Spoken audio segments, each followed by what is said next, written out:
Ay, Saitama, Saitama. No es una sorpresa si digo que el calvo de One Punch Man es un infeliz. Pero cuidado, no lo digo en el mal sentido de la palabra, es decir, como una ofensa, sino de forma literal. Desde el día 1 la serie nos dio a entender esta condición del pelón.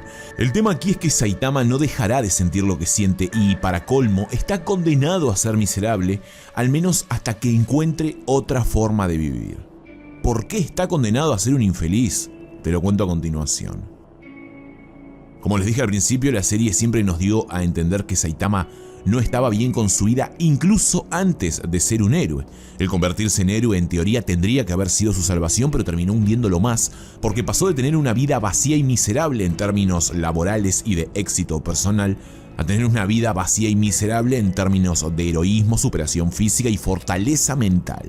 La superación física está inmediatamente mermada, producto a que su limitador humano desapareció, rompiendo toda barrera, y su fortaleza mental se vio quebrada no solo a ser en su mundo casi invencible y al nulo desafío que siente en su día a día, sino que encima perdió el pelo, siendo una persona muy joven, lo que a ustedes les puede parecer tonto, pero las reacciones de Saitama cuando se toca este tema dice más que cualquier otra cosa.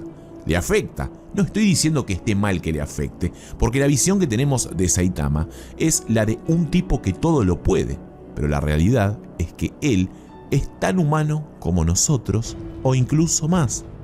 El vacío existencial de Saitama, el cual viene desde antes de convertirse en héroe, se agrava ante la capacidad de derrotar a enemigos con un solo golpe, lo que lo ha llevado a una falta de propósito.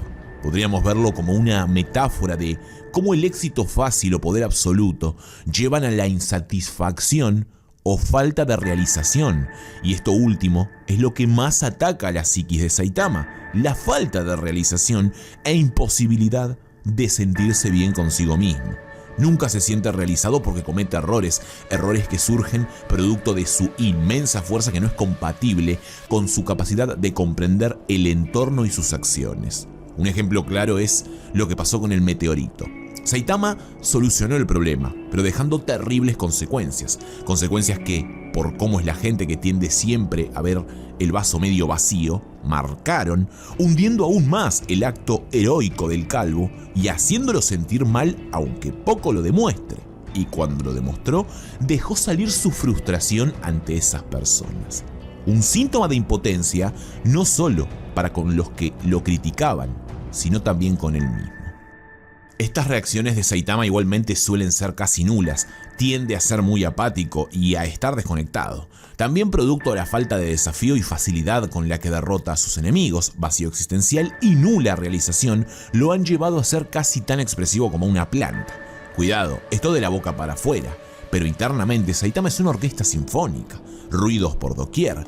Piensa las cosas como en aquel capítulo cuando camina tras derrotar a los monstruos en el torneo de artes marciales y luego se encuentra con King. Igualmente, aunque las piense, esto se conecta directamente con lo antes mencionado sobre su falta de comprensión del entorno, sus acciones y en muchos casos de él mismo, no encuentra respuesta, siendo en el ejemplo que acabo de mencionar, King el que se la termina dando. La mejor respuesta que puede encontrar por sí mismo la pueden ver ustedes al final del capítulo 1 de la temporada 1. Mientras me divierta, lo seguiré haciendo. Diversión igual a distracción. En muchos aspectos, uno de los peores enemigos del ser humano.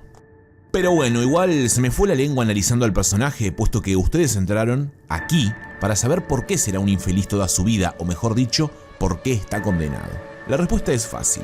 Saitama necesita desafíos que le den un propósito real, como el que tuvo con Garou, que lo lleven al límite, pero no a un límite que no existe para él como el físico, sino a uno mental, interno.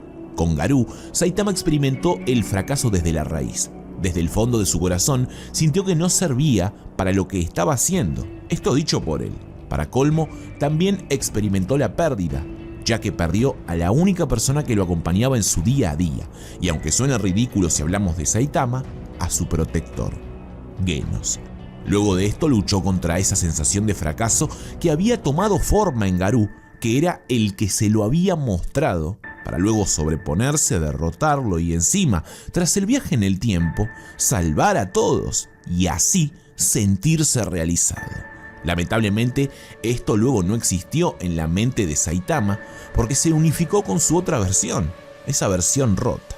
Otra vez me volé, pero lo que iba es que si Saitama depende de que haya enemigos como Garou, que le hagan vivir esos momentos para que pueda pasar por toda esa serie de sentimientos, emociones y experiencias para crecer internamente, está condenado, ya que no puede haber enemigos así porque el mundo no lo soportaría y además él tendría que estar en escena todo el tiempo.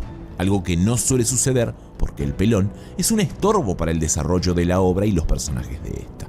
Puede llegar a suceder al final de la historia cuando tenga que enfrentarse a Dios, quien es una entidad que supera a Saitama en todo aspecto, pero hasta que eso pase y la derrota vuelva a invadirlo, Saitama está condenado a vivir miserablemente, porque su mejor versión ya la vimos, pero la tuvimos durante unos segundos y luego desapareció. Y una última cosa. Dios es el mejor enemigo que Saitama pueda tener, pero no por una cuestión de poder puro. Se las dejo ahí. En otro video hablamos de eso. Gracias por ver. Si pueden, dejen un pulgar arriba si les gustó. Y si llegaron hasta aquí, compártanlo. Eso me ayuda mucho. Adiós.